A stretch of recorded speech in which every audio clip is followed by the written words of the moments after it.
What's up guys, NepentheZ here and welcome back to another episode of the Road to Glory in FIFA 20 Ultimate Team. That is right, we are back. In yesterday's episode guys, we obviously created the club, did a few of the starter SBCs and the foundation objectives and didn't really do much more after that. Today we go a bit deeper. I'm sure you guys can tell by the title of the video.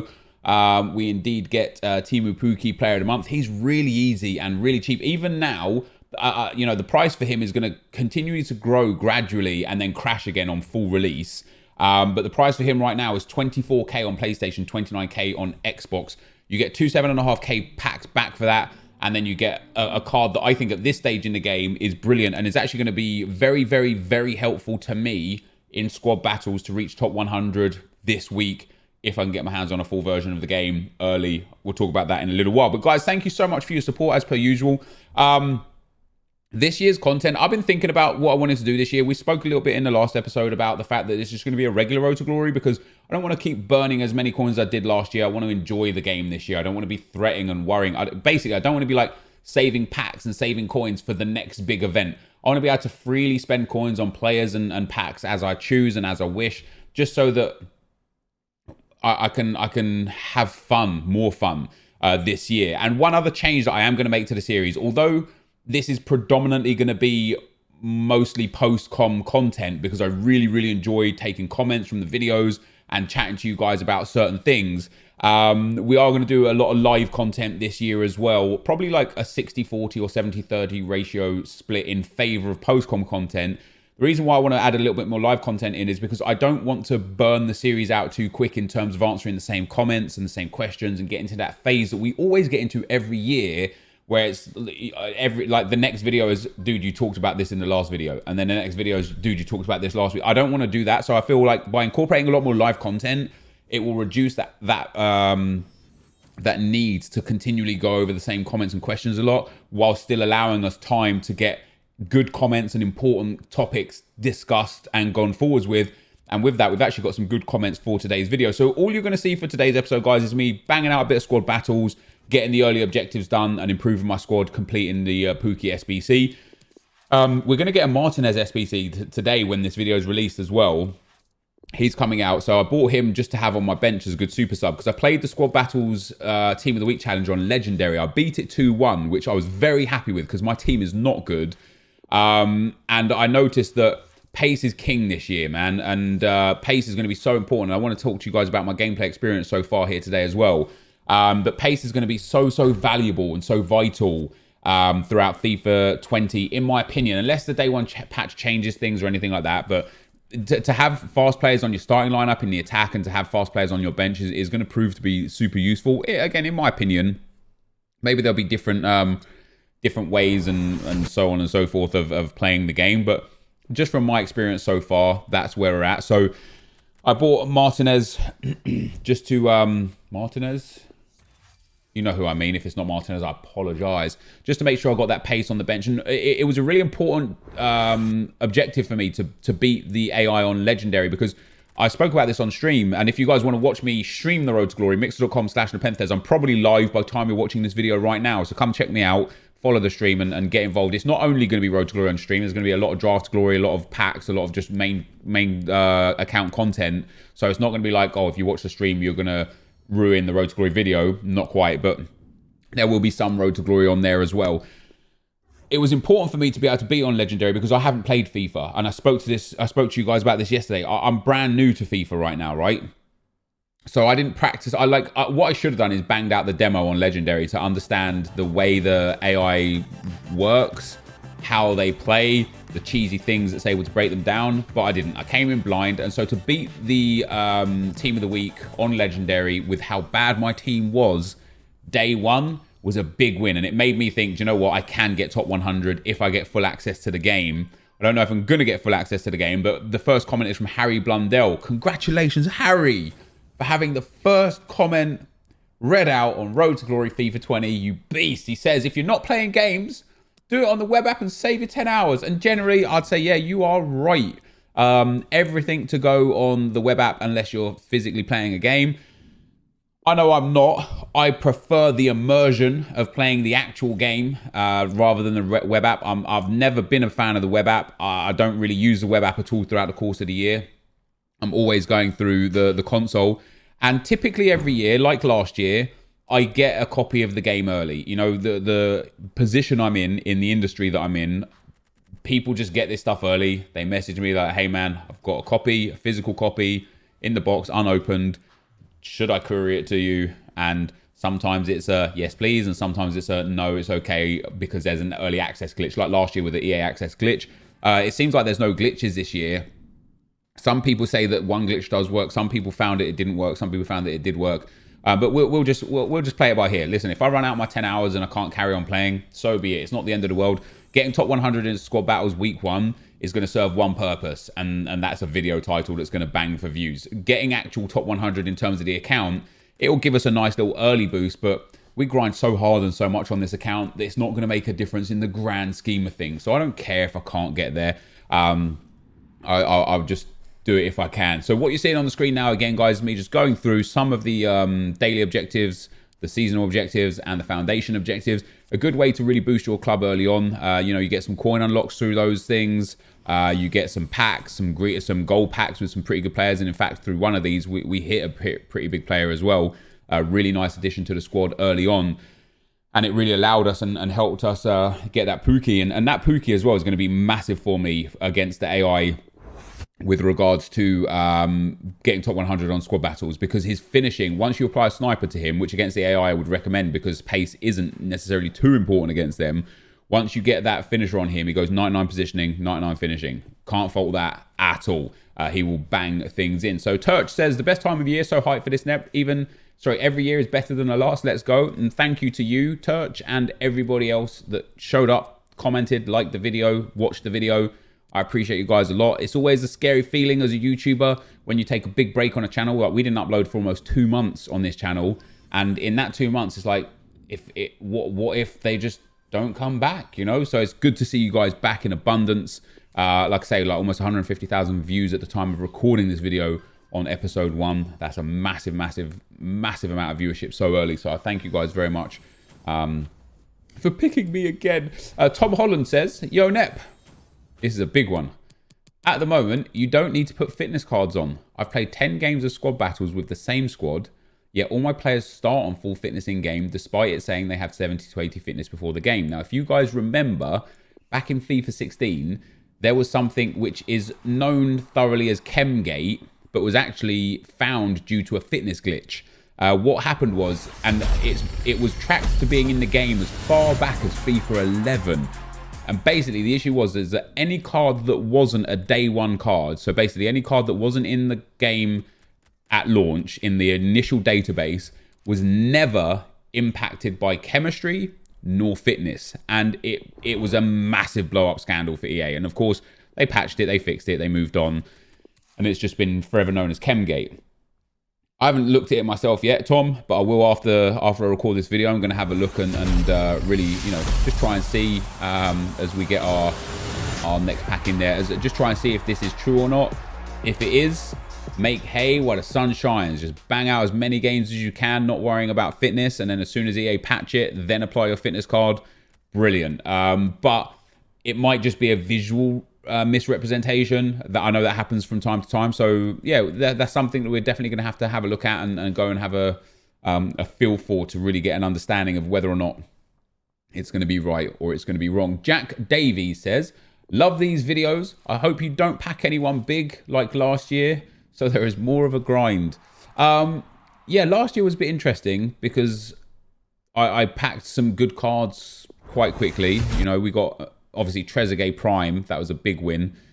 We picked up Mbappe and Pogba relatively early, Rafael Varane very early, obviously that Juan Fran very early, and my team was like in a good space really early. The problem with my team is that it was so imbalanced because I had a terrible goalkeeper and a terrible left back and a terrible left wing for the longest time, that I was actually suffering in how I was playing because I was being forced to play with players that I didn't want to. And I feel like what I kind of mentioned at the start of the video, I feel like this year I'm not going to focus on worrying about saving coins for the next promo or worrying about saving packs for the next promo.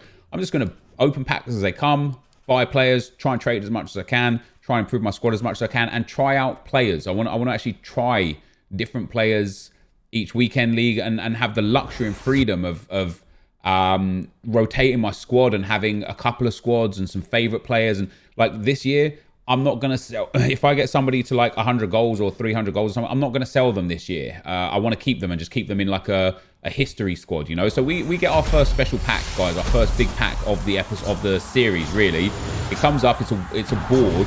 It's an English striker. It's Chelsea. It's Tammy Abraham.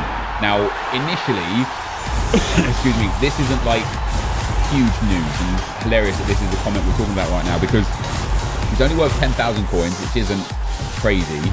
And he's not the greatest player. I played a few games with him against the AI. I haven't played online on this account yet, but I played a few games with him against the AI. And he is super heavy as per his 69 agility and 61 balance. He's really clunky. He doesn't have the best stamina. He's only got 3-star. I know he's got 85 sprint speed, but because of his like low agility and balance, he's heavy. And I played Mystery Ball, right? And when you get the dribbling boost in Mystery Ball, so I'm told Mystery Ball takes stats up to 150. So when you get a dribbling boost, it boosts all the stats in dribbling to 150. You can feel players so much faster, which goes to show how important dribbling is to pace, right? So playing with this Tammy Abraham card, as I say, he's not like, I know people are going to be like, oh my God, like again, here you go. But he's not a great card. I put a marksman chem style on him. It takes him up to an 86 striker. He's got 94 finishing, but his shot power and positioning are okay.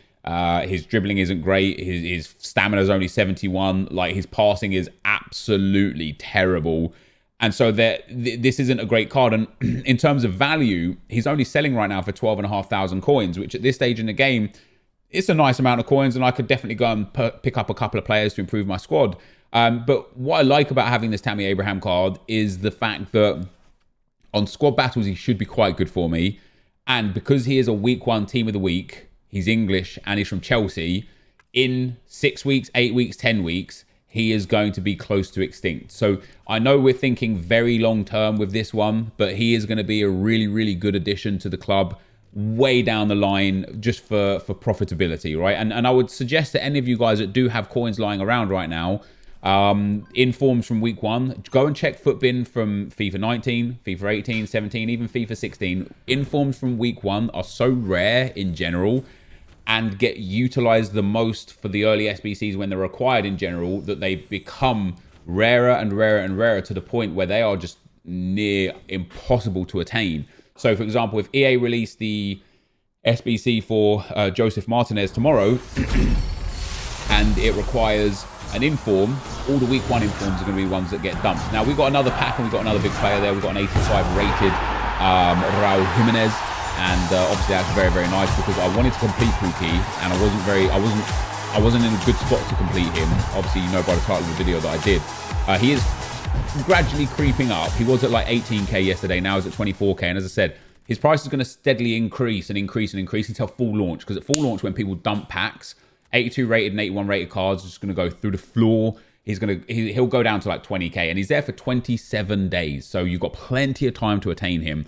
Because I got an 85 rated Jimenez that was untradeable and doesn't fit the Premier League team that I'm now pushing towards because of Abraham, because of Pukki, because of a few other purchases that I made like that Torreira earlier on, I thought, you know what, let's just use him in the Pukki SBC. Let's get him on there and really reduce the volume of players that we would need to purchase to be able to complete Timu Pukki. And then last comment that we've got is from Wesley Brooks. He says, guys, why is a foot catalog gone? Going to miss those coin boosts. I saw this a lot. I saw a lot of people frustrated that the coin boosts are gone.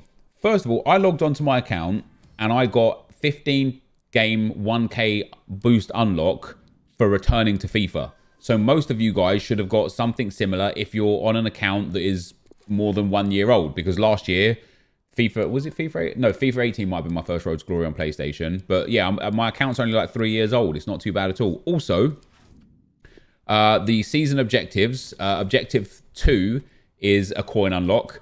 In the milestones, there's a couple of milestones in there that contain coin unlocks, and EA are giving out way more from milestones, season objectives, and SBCs even right now. You know, they've already dropped marquee matchups. They've already dropped the Pukki. Like, it's really not that difficult. As you can see, I've only played 2 games, and I've only been doing objectives. I'm already up to 7,000 coins. I've packed Tammy Abraham. I packed that NepentheZ card. Like, our account is already in a really good standing, and we've barely done anything. I haven't even started bronze packs yet. I haven't even started trading yet. I haven't even started like trying to flip cards. I remember last year, one of the things that I was doing is I was just flipping consumables very comfortably, very quickly. I was just searching anchors last year for like 400, buying them at 400, selling them at 700. Did that 10 times, 3,000 coins. You go and buy yourself a nice player. Like, and as I say, player prices right now are in a weird spot. They are going to just increase steadily for the next week or so. But I was looking at Bruno Fernandes. I packed him on my main account, and right now, probably after this video, he won't be as cheap as he is now. But right now, not only is he an 85 rated card that is 6,600 coins on PlayStation, making him an extremely cheap 85 rated card, because they are going to go up. You guys know, think of last year. 83s were hitting 6-7Ks at certain points. 82s were hitting 6-7Ks at certain points. 85s were up in the 20s and 30s at certain points. So Bruno Fernandes, not only is an extremely cheap card, he has unbelievable in-game stats to come on as an extremely well-rounded super sub. 4-star skill moves, 4-star weak foot. He's got 92 stamina as well. So if you can actually lock him into your team in one way or another, brilliant. And once you put what I would put on him, which is a maestro, he goes up to a 90 rated cam. He has 99 shot power, 98 long shots, 91 volleys. He has 97 free kick accuracy, 96 short passing. He has 92 ball control, 95 dribbling. Like, the man is an absolute monster for this stage in the game for about 7,000 coins. Now, there are, of course, better things you could do with 7,000 coins in some regards at this stage in the game. But I think adding him to your bench to bring on is a no-brainer. And there's a few players out there that are really cheap. One of them is actually, I think, Ziyech, who we... is it Ziyech? Is he like 6K as well? Yeah, Ziyech, 6.4K. Again, just another really good card with the right chem style applied. In terms of a midfielder, you put an engine on him, he's a bit of a beast. You put a maestro on him, he goes up to an 89 rated cam. And who we just packed there as well, Tadic. Tadic, an 84 rated cam, who is 2,000 coins. So first of all, there's Pukki, but first of all, 2,000 coins for an 84 is a huge win straight away. But again, his dribbling, his passing, and his shooting is so well-rounded. He has 4-star skill moves as well, but once you put that Maestro Chem style on him, he again goes to an 89 rated cam. So there's a lot of players out there like that are 84 rated or 85 rated, that are extremely cheap. They're only going to increase because of the type of card they are, and their quality additions to people's clubs. Let me have a real quick look on the FIFA 20 players that are 85 rated. Let me get all the 85 rateds and have a look at how much they are. And so there you go. We got Pukki, guys. I did play one more squad battles games. I wanted to see, now that I had Pukki and Abraham in my team, and I added Torreira into my team. I'll show you my full team at the start of tomorrow's episode, but I also bought like Nathan Ake and a few other players here or there. But now that I had this team that you see right here, this is what I took into squad battles on Legendary. And it was my first game where I'm like, this is really going to decide whether or not I've got the skills and abilities to top 100 this week. And okay, it's not the greatest squad. It's got bronze goalkeeper and stuff, but I smashed it 5-0 comfortably. So I'm very positive that we can get into the top 100, no problem at all. But you've got players like, even NepentheZ, 7,000 coins. Icardi, 7,000 coins. James Rodriguez, slow as hell, but 8,000 coins. Higuain, 9,000 coins. You've got Koke. I know he's a right mid, not a cam, but for 4.5k coins for Koke, if you bring him in centrally as just a regular midfielder with something like an artist or an architect, an artist takes him to a 91 rated midfielder with 95 passing and just insane passing across the board, insane dribbling, 92 stamina, 4-star weak foot. He's got decent long shots and shot power as well, and he's 2k. No, not 2k, sorry. Koke's 4k, 4.5k, somewhere around there. You can't go wrong with some of these 85s and 84s that are just laying about. So I'll try and do my best to give you guys my opinion on quality players that are high-rated, low-valued beasts. But try and steer clear of the Marcus Rashfords and the Ousmane Dembélés and stuff, because they're way expensive for also quality cards, but because they're so popular and so meta in people's opinion, they're just overpriced and overhyped. And we're going to try and find those players that are like nice and cheap and still do an absolutely mental job. So this, guys, is going to be the end of the episode for today. If you did enjoy it, be sure to leave a like, rating, comment, and subscribe to my channel if you haven't already. But for now, guys, I'm out. Peace.